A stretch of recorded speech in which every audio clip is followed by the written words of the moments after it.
Well, obviously, you've been in the position before, being the Bachelor. What's something you could impart on these suitors that you wish you would have known? Sure. You know, it sounds so cliche, it sounds so awful. Only two things I think I could ever say is be yourself and listen to what's in your heart.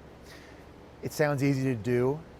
In the moment, in a format, in a show like this, that can be pretty difficult, especially now on a show like The Proposal.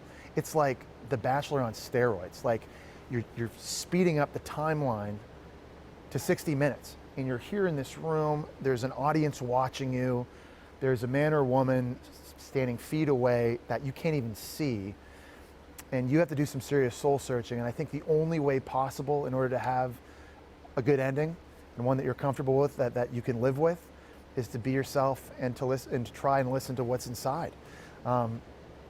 Again, it sounds easy, but having been on a show like this, I know it can be challenging too. I was going to say, I feel like Ari talked about the pressures he felt. We've heard other bachelors say they felt a pressure.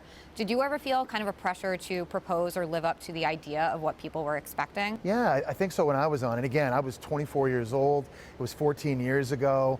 You know, I'm playing professional football. I'm still a kid. I mean, looking back at me then, I knew nothing. I thought I had everything figured out. I thought I knew what I wanted in life. And of course, you know, I think you want to make people at home happy.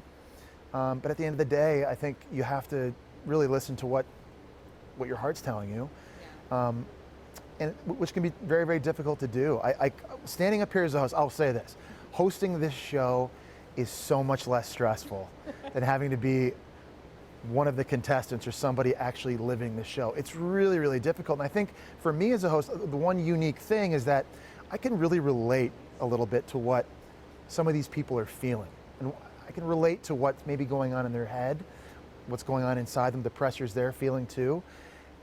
There's a lot of emotion on this show. It sort of really runs the gamut, if you will, highs and lows, peaks and valleys. And having been there before, it's just unique for me to sort of step back and really kind of go on this journey with them, because I know what that feels like. It's tough. Yeah. And you said, you know, it's been 14 years, which is crazy to think about.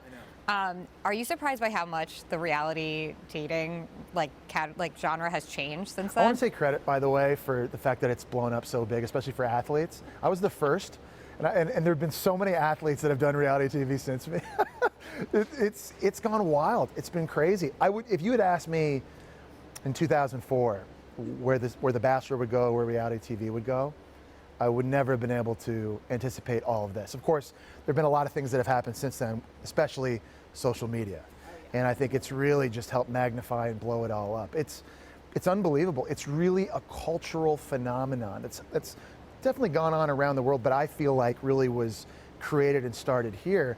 And I think The Bachelor was a huge part of that sort of genesis and the birth of this unbelievable trend, which has changed, I think, so many people's lives, especially in this country.